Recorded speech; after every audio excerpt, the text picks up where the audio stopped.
ಎಲ್ಲರಿಗೂ ನಮಸ್ಕಾರ.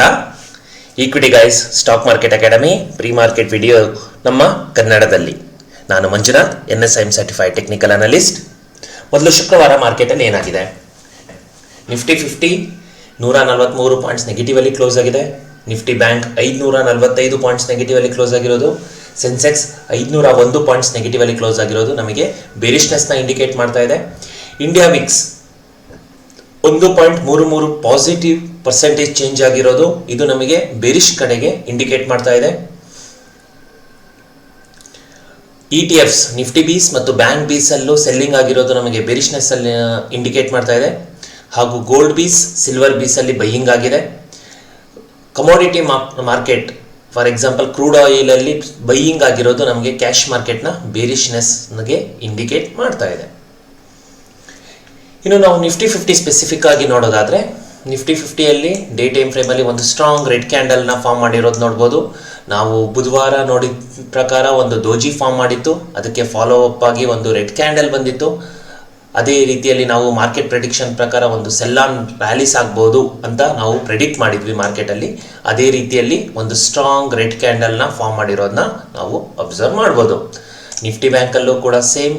ನಿಫ್ಟಿ ಬ್ಯಾಂಕಲ್ಲಿ ಗ್ಯಾಪ್ ಡೌನ್ ಆಗಿ ಮಾರ್ಕೆಟ್ ಒಂದು ಸ್ಟ್ರಾಂಗ್ ರೆಡ್ ಕ್ಯಾಂಡಲ್ನ ಫಾರ್ಮ್ ಮಾಡಿ 545 ಪಾಯಿಂಟ್ಸ್ ನೆಗೆಟಿವ್ ಅಲ್ಲಿ ಕ್ಲೋಸ್ ಆಗಿರೋದನ್ನ ನಾವು ಬೇರಿಶ್ನೆಸ್ನ ಇಂಡಿಕೇಟ್ ಮಾಡ್ಬೋದು. ನಾವು ಶುಕ್ರವಾರ ಮಾರ್ಕೆಟ್ ಪ್ರೆಡಿಕ್ಷನ್ಸ್ ಪ್ರಕಾರ ನಾವು ಮಾರ್ಕೆಟ್ ಅಲ್ಲಿ ಹೇಳಿದ ಪ್ರಕಾರ 25,100 ಇವತ್ತಿನ ಸ್ಟ್ರಾಂಗ್ ರೆಸಿಸ್ಟೆನ್ಸ್ ಆಗ್ಬೋದು. 25,000 ಅಥವಾ 24,971 ನಮಗೆ ಸ್ಟ್ರಾಂಗ್ ಝೋನ್ ಆಗಿ ಕೆಲಸ ಮಾಡುತ್ತೆ ಅಂತ ನಾವು ಪ್ರೆಡಿಕ್ಟ್ ಮಾಡಿದ್ವಿ. ಅದೇ ರೀತಿಯಲ್ಲಿ ಮಾರ್ಕೆಟ್ ಬಿಗಿನಿಂಗ್ ಇಂದಾನೆ ಒಂದು ಸೆಲ್ ಆನ್ ರ್ಯಾಲೀಸ್ನ ಕ್ರಿಯೇಟ್ ಮಾಡಿತು. ಸ್ಟಾರ್ಟಿಂಗ್ ಇಂದಾನೆ ಸ್ಟ್ರಾಂಗ್ ಸೆಲ್ಲಿಂಗ್ನ ನೋಡಿದ್ವಿ. ಅದು 25,000 ಲೆವೆಲ್ಸ್ನ ಬ್ರೇಕ್ ಮಾಡಿ ಅದರ ನೆಕ್ಸ್ಟ್ ಕೆಳಗಡೆ ಕ್ಲೋಸ್ ಆಗಿ 24,971 ಈ ಲೆವೆಲ್ಸ್ ಅಲ್ಲಿ ನಮಗೆ ಮಾರ್ಕೆಟ್ನ ಕ್ಲೋಸ್ ಆಗಿರೋದನ್ನ ನಾವು ಅಬ್ಸರ್ವ್ ಮಾಡ್ಬೋದು. ಓವರ್ ಆಲ್ 24,968 ಲೆವೆಲ್ಸ್ ಅಲ್ಲಿ ಮಾರ್ಕೆಟ್ ಕ್ಲೋಸ್ ಆಗಿರೋದನ್ನ ನಾವು ಅಬ್ಸರ್ವ್ ಮಾಡ್ಬೋದು. ಇನ್ನು ಇವತ್ತಿನ ಮಾರ್ಕೆಟ್ಗೆ ನಾವು ಸಪೋರ್ಟ್ ಅಂಡ್ ರೆಸಿಸ್ಟೆನ್ಸ್ನ ಮಾರ್ಕ್ ಮಾಡ್ಕೊಳ್ಳೋದಾದ್ರೆ, ಮೊದಲನೇದಾಗಿ ರೆಸಿಸ್ಟೆನ್ಸ್ 25,145, ಅದು ಶುಕ್ರವಾರದ ಹೈ, ಅದು ನಮ್ಮ ಫಸ್ಟ್ ರೆಸಿಸ್ಟೆನ್ಸ್ ಆಗುತ್ತೆ. 25,238 ನಮ್ಮ ಸೆಕೆಂಡ್ ರೆಸಿಸ್ಟೆನ್ಸ್. 25,254 ನಮ್ಮ ಥರ್ಡ್ ರೆಸಿಸ್ಟೆನ್ಸ್. 25,322 ನಮ್ಮ ಫೋರ್ತ್ ರೆಸಿಸ್ಟೆನ್ಸ್. ಹಾಗೂ ಈ ಗ್ಯಾಪ್ 10ನೇ ತಾರೀಕು ಜುಲೈ, ಇದು ನಮ್ಮ ಒಂದು ಗ್ಯಾಪ್ ಝೋನ್ ಆಗಿ ಕೆಲಸ ಮಾಡುವ ಎಲ್ಲ ಸಾಧ್ಯತೆ ಇದೆ. ಇನ್ನು ನಾವು ಸಪೋರ್ಟ್ ಸೈಡ್ ನೋಡೋದಾದರೆ, ಶುಕ್ರವಾರದ ಲೋ 24,918 ನಮ್ಮ ಮೊದಲನೇ ಸಪೋರ್ಟ್ ಆಗಿ ಕೆಲಸ ಮಾಡುತ್ತೆ. ಹಾಗೆ 24,824 ನಮ್ಮ ಸೆಕೆಂಡ್ ಸಪೋರ್ಟ್. 24,783 third support. ಹಾಗೂ 24,733 ನಮ್ಮ ಫೋರ್ತ್ ಸಪೋರ್ಟ್ ಆಗಿ ಕೆಲಸ ಮಾಡುತ್ತೆ. ಸೊ ನಾವು ಇಲ್ಲಿ ಅಬ್ಸರ್ವ್ ಮಾಡಬೇಕಾಗಿರೋದು ಏನು ಅಂತ ಹೇಳಿದ್ರೆ, ಮಾರ್ಕೆಟ್ ರೀಸೆಂಟಾಗಿ 25,000 ಕೆಳಗಡೆ ಕ್ಲೋಸ್ ಆಗಿರೋದು ನಮಗೆ ಒಂದು ಬೇರಿಶ್ನೆಸ್ನ ಇಂಡಿಕೇಟ್ ಮಾಡ್ತಾ ಇದೆ ಅಂತ ಹೇಳ್ಬೋದು. ಇನ್ನು ಸೆಕ್ಟೋರಲ್ ಇಂಡಿಸಿಸ್ ಬರೋದಾದರೆ, ಎಲ್ಲ ಸೆಕ್ಟರ್ಸಲ್ಲೂ ಒಂದು ಸ್ಟ್ರಾಂಗ್ ಸೆಲ್ಲಿಂಗ್ ಆಗಿರೋದನ್ನ ನೋಡ್ಬೋದು. ನಿಫ್ಟಿ IT ಅಲ್ಲಿ ಒಂದು ನ್ಯೂಟ್ರಲ್ ಡೇಟಾದಲ್ಲಿ ಕ್ಲೋಸ್ ಆಗಿದೆ. ನಿಫ್ಟಿ ಬ್ಯಾಂಕ್ ಸ್ಟ್ರಾಂಗ್ ಸೆಲ್ಲಿಂಗ್ ಆಗಿದೆ. ಇನ್ಫ್ರಾಸ್ಟ್ರಕ್ಚರಲ್ಲಿ ಸ್ಟ್ರಾಂಗ್ ಸೆಲ್ಲಿಂಗ್ ಆಗಿದೆ. FMGC, ಫರ್ಮಾ, ಆಟೋ ಸೆಕ್ಟರ್, ಈ ಎಲ್ಲ ಸೆಕ್ಟರ್ಗಳು ನೆಗೆಟಿವ್ ಅಲ್ಲಿ ಕ್ಲೋಸ್ ಆಗಿರೋದನ್ನ ನೋಡ್ಬೋದು. ಆದರೆ ಮೆಟಲ್ ಸೆಕ್ಟರ್ ಒಂದು ಸ್ಟ್ರಾಂಗ್ ಆಗಿ ಕ್ಲೋಸ್ ಆಗಿರೋದನ್ನ ನಾವು ಪಾಸಿಟಿವ್ ಅಂತ ಹೇಳ್ಬೋದು. ಓವರ್ ಆಲ್ ಡೇಟಾ ನೆಗೆಟಿವ್ ಆಗಿ ಇರೋದನ್ನ ನಾವು ಅಬ್ಸರ್ವ್ ಮಾಡ್ಬೋದು. ಇನ್ನು ಕಂಪನಿ ಪರ್ಫಾರ್ಮೆನ್ಸ್ಗಳು ನೋಡೋದಾದರೆ, 1,133 ಕಂಪನಿಗಳು ಪ್ರೋಗ್ರೆಸಿವ್ ಅಲ್ಲಿ ಕ್ಲೋಸ್ ಆಗಿದ್ರೆ ಶುಕ್ರವಾರ. 1,820 ನೆಗೆಟಿವ್ ಅಲ್ಲಿ ಕ್ಲೋಸ್ ಆಗಿದೆ. ನಮಗೆ ಅದು ಬೇರಿಶ್ನೆಸ್ನ ಇಂಡಿಕೇಟ್ ಮಾಡ್ತಾ ಇದೆ. ಇನ್ನು ನಿಫ್ಟಿ 50 ಸ್ಪೆಸಿಫಿಕ್ ಆಗಿ ನೋಡೋದಾದರೆ, 15 ಕಂಪನಿಗಳು ಪಾಸಿಟಿವ್ ಅಲ್ಲಿ ಕ್ಲೋಸ್ ಆಗಿರೋದು, 35 ಕಂಪನಿಗಳು ನೆಗೆಟಿವ್ ಅಲ್ಲಿ ಕ್ಲೋಸ್ ಆಗಿರೋದು ನಮಗೆ ಬೇರಿಶ್ನೆಸ್ನ ಇಂಡಿಕೇಟ್ ಮಾಡ್ತಾ ಇದೆ. ನಿಫ್ಟಿ ಬ್ಯಾಂಕ್ ನಾವು ನೋಡಿದ ಪ್ರಕಾರ 545 ಪಾಯಿಂಟ್ಸ್ ನೆಗೆಟಿವ್ ಅಲ್ಲಿ ಕ್ಲೋಸ್ ಆಗಿರೋದರಲ್ಲಿ 2 ಬ್ಯಾಂಕ್ ಮಾತ್ರ ನ್ಯೂಟ್ರಲ್ ಅಲ್ಲಿ ಕ್ಲೋಸ್ ಆಗಿದೆ. ಆದರೆ 10 ಬ್ಯಾಂಕ್ ನಮಗೆ ನೆಗೆಟಿವ್ ಅಲ್ಲಿ ಕ್ಲೋಸ್ ಆಗಿರೋದು ಈ ಬೇರಿಶ್ನೆಸ್ಸಿಗೆ ಒಂದು ಪ್ರಮುಖ ಕಾರಣ ಅಂತ ಹೇಳ್ಬೋದು. ನಂತರ option chain, in the money call option selling ಆಗಿರೋದನ್ನ ನೋಡ್ಬೋದು. Out of the money call option selling ಆಗಿರೋದನ್ನ ನೋಡ್ಬೋದು. ಸೊ ಕಾಲ್ ಸೆಲ್ಲರ್ಸ್ ಇದ್ದಾರೆ ಅಂತ ಹೇಳಿದ್ರೆ ಅದು ಮಾರ್ಕೆಟಲ್ಲಿ ಬೇರಿಷ್ನೆಸ್ನ ಇಂಡಿಕೇಟ್ ಮಾಡುತ್ತೆ. In the money put options buying ಆಗಿದೆ, out of the money put options buying ಆಗಿದೆ. ಸೊ ಇದು ನಮಗೆ ಬೇರಿಷ್ನೆಸ್ನ ಇಂಡಿಕೇಟ್ ಮಾಡ್ತಾ ಇದೆ. PCR ರೇಷಿಯೋ 0.7 ಇದೆ, ಅದು ನಮಗೆ ನ್ಯೂಟ್ರಲ್ ಟು ಓವರ್ಸೋಲ್ಡ್ ಝೋನ್ ಅಂತ ಹೇಳ್ಬೋದು. ಇನ್ನು ಇವತ್ತಿನ ಮಾರ್ಕೆಟಲ್ಲಿ ಪ್ರಮುಖವಾಗಿ ಆರ್ಡರ್ಸ್ ಸಪೋರ್ಟ್ ಆ್ಯಂಡ್ ರೆಸಿಸ್ಟೆನ್ಸ್ನ ಆಪ್ಷನ್ ಚೈನರ್ ಪ್ರಕಾರ ನೋಡೋದಾದರೆ ನಮಗೆ ಸಪೋರ್ಟ್ ಅಂತ ಏನೂ ಬರಲ್ಲ ಇಲ್ಲಿ. ಏನಕ್ಕೆ ಅಂತ ಹೇಳಿದ್ರೆ ಮಾರ್ಕೆಟ್ ಓವರ್ ಆಲ್ ಬೇರಿಶ್ ಇರೋದ್ರಿಂದ.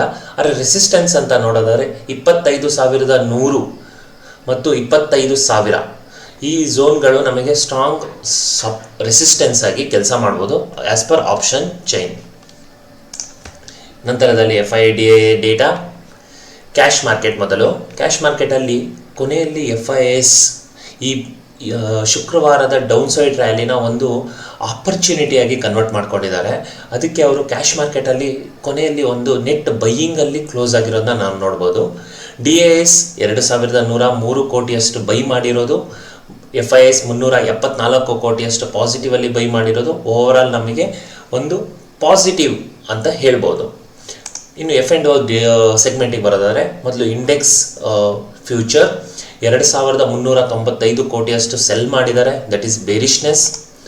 ಸ್ಟಾಕ್ ಫ್ಯೂಚರ್ಸ್ 1,177 ಕೋಟಿಯಷ್ಟು ಸೆಲ್ ಮಾಡಿರೋದು ನಮಗೆ ಬೇರಿಷ್ನೆಸ್ನ ಇಂಡಿಕೇಟ್ ಮಾಡ್ತಾ ಇದೆ. ಸೊ F&O ಸೆಗ್ಮೆಂಟಲ್ಲಿ FIS ಸೆಲ್ ಮಾಡಿರೋದನ್ನ ನೋಡ್ಬೋದು, ಕ್ಯಾಶ್ ಮಾರ್ಕೆಟಲ್ಲಿ ಬೈ ಮಾಡಿರೋದನ್ನ ನಾವು ನೋಡ್ಬೋದು. ಇನ್ನು US ಫ್ಯೂಚರ್ಸ್, US ಟೆಕ್ 100 ಈಗ ಪಾಸಿಟಿವಲ್ಲಿ ರನ್ ಆಗ್ತಾ ಇರೋದನ್ನ ನೋಡ್ಬೋದು. ಇದು ನಮಗೆ ಒಂದು ಮಾರ್ಕೆಟ್ ರಿಕವರಿ ಆಗುವ ಚಾನ್ಸಸ್ನ ಕೊಡ್ತಾ ಇದೆ. ಕ್ಯಾಶ್ ಮಾರ್ಕೆಟಲ್ಲಿ ಡೋ ಜೋನ್ಸ್ ನೆಗೆಟಿವಲ್ಲಿ ಕ್ಲೋಸ್ ಆಗಿದೆ. ಇದು ಶನಿವಾರದ ಡೇಟಾ, ಏಕಂತ ಹೇಳಿದ್ರೆ ಭಾನುವಾರ US ಮಾರ್ಕೆಟಲ್ಲಿ ರಜಾ ಇರುತ್ತೆ. S&P 500 ನೆಗೆಟಿವಲ್ಲಿ ಕ್ಲೋಸ್ ಆಗಿದೆ, ನ್ಯೂಟ್ರಲ್ ಆಗಿ ಕ್ಲೋಸ್ ಆಗಿದೆ ಅಂತ ಹೇಳ್ಬೋದು. ನಾಸ್ತಾಗ್ ಒಂದು ಪಾಸಿಟಿವ್ ಕ್ಲೋಸ್ ಆಗಿದೆ ಅಂತ ಹೇಳ್ಬೋದು. ಇನ್ನು ಯುರೋಪಿಯನ್ ಮಾರ್ಕೆಟಲ್ಲಿ DAX ನೆಗೆಟಿವಲ್ಲಿ ಕ್ಲೋಸ್ ಆಗಿರೋದು, FTSE 100 ಪಾಸಿಟಿವಲ್ಲಿ ಕ್ಲೋಸ್ ಆಗಿದೆ, CAC 40 ನ್ಯೂಟ್ರಲಲ್ಲಿ ಕ್ಲೋಸ್ ಆಗಿದೆ ಅಂತ ಹೇಳ್ಬೋದು. ಸೊ ಓವರ್ ಆಲ್ ಡೇಟಾ ಎಲ್ಲನೂ ಕೂಡ ಯುರೋಪಿಯನ್ ಮಾರ್ಕೆಟ್ ಆಗಿರ್ಬೋದು, ಅಮೆರಿಕನ್ ಮಾರ್ಕೆಟ್ ಆಗಿರ್ಬೋದು, ನ್ಯೂಟ್ರಲ್ ಟು ಬೇರಿಷಲ್ಲಿ ಕ್ಲೋಸ್ ಆಗಿರೋದು ನಾವು ನೋಡ್ಬೋದು. ಇನ್ನು ಇವತ್ತಿನ ನಿಕಾಯ್ ಕೂಡ ಇಂದು ಹಾಲಿಡೇ ಇದೆ. ಹ್ಯಾಂಗ್ಸ್ಯಾಂಗ್ ಪಾಸಿಟಿವಲ್ಲಿ ರನ್ ಆಗ್ತಾ ಇರೋದನ್ನ ನೋಡ್ಬೋದು, ಕಾಸ್ಪಿ ಕೂಡ ಪಾಸಿಟಿವಲ್ಲಿ ಓಪನ್ ಆಗಿರೋದನ್ನ ನೋಡ್ಬೋದು. ಸೊ ಈ ಏಷ್ಯನ್ ಮಾರ್ಕೆಟ್ ಪಾಸಿಟಿವ್ ಇದೆ, ಬುಲ್ಲಿಶ್ ಇದೆ ಅಂತ ಹೇಳ್ಬೋದು ನಾವು. ಸೊ ಇವಾಗ ಏಷ್ಯನ್ ಮಾರ್ಕೆಟಲ್ಲಿ ಬುಲ್ಲಿಶಲ್ಲಿ ಓಪನ್ ಆಗಿರೋದು ನಮಗೆ ಒಂದು ಇಂಡಿಯನ್ ಮಾರ್ಕೆಟಲ್ಲಿ ಒಂದು ಸ್ಮಾಲ್ ರಿಕವರಿ ಬರುವ ಚಾನ್ಸಸ್ನ ಇಂಡಿಕೇಟ್ ಮಾಡ್ತಾ ಇದೆ. ಇನ್ನು ADRs, ಅಮೆರಿಕಾದಲ್ಲಿ ಇಂಡಿಯನ್ ಕಂಪನೀಸ್ಗಿರುವ ಡಿಮ್ಯಾಂಡ್ನ ನೋಡೋದಾದ್ರೆ ಇನ್ಫೋಸಿಸ್ ADRಗೆ negative bearishness, ICICI bank negative bearishness, Wipro ADR negative bearishness, HDFC bearishness ಹಾಗೂ ಡಾಕ್ಟರ್ ರೆಡ್ಡಿಸ್ ಲ್ಯಾಬ್ ಬೇರಿಷ್ನೆಸ್. ನಾವು ಈ 5 ಕಂಪನಿಗಳನ್ನ ಮೇಜರ್ ಆಗಿ ಅಬ್ಸರ್ವ್ ಮಾಡ್ತಾ ಇರ್ತೀವಿ ಪ್ರತಿದಿನ. ಈ 5 ಕಂಪನಿಯಲ್ಲೂ ಕೂಡ ಸೆಲ್ಲಿಂಗ್ ಆಗಿರೋದನ್ನ ನಾವು ನೋಡ್ಬೋದು. ಇದು ನಮಗೆ ಮಾರ್ಕೆಟಲ್ಲಿ ಒಂದು ನೆಗೆಟಿವ್ ಇಂಪ್ಯಾಕ್ಟ್ನ ಕೊಡ್ತಾ ಇದೆ. ಇನ್ನು ಇವತ್ತಿನ ಮಾರ್ಕೆಟ್ ಪ್ರಿಡಿಕ್ಷನ್ಸ್ ಏನಾಗಬಹುದು? ಗುರುವಾರ ಶುಕ್ರವಾರ ಸ್ಟ್ರಾಂಗ್ ಸೆಲ್ ಮಾಡಿರೋದನ್ನ ನಾವು ಅಬ್ಸರ್ವ್ ಮಾಡ್ಬೋದು ಮಾರ್ಕೆಟಲ್ಲಿ, ಹಾಗೂ 25,000 ಕೆಳಗಡೆ ಮಾರ್ಕೆಟ್ ಕ್ಲೋಸ್ ಆಗಿರೋದನ್ನು ಕೂಡ ನಾವು ಅಬ್ಸರ್ವ್ ಮಾಡ್ಬೋದು.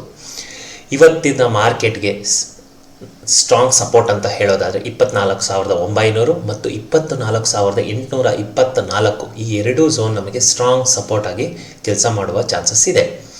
ಹಾಗೂ ಶುಕ್ರವಾರ ನಾವು FIS ಕ್ಯಾಶ್ ಮಾರ್ಕೆಟಲ್ಲಿ ನೋಡೋದಾದರೆ ಕೊನೆಯಲ್ಲಿ ಒಂದು ಬೈಯಿಂಗ್ ಮಾಡಿರೋದನ್ನ ಅಬ್ಸರ್ವ್ ಮಾಡ್ಬೋದು. ಇದು ನಮಗೆ ಒಂದು ರಿಕವರಿ ಪಾಸಿಬಿಲಿಟಿನೂ ಕೂಡ ನೀಡುತ್ತೆ ಅಂತ ಹೇಳ್ಬೋದು.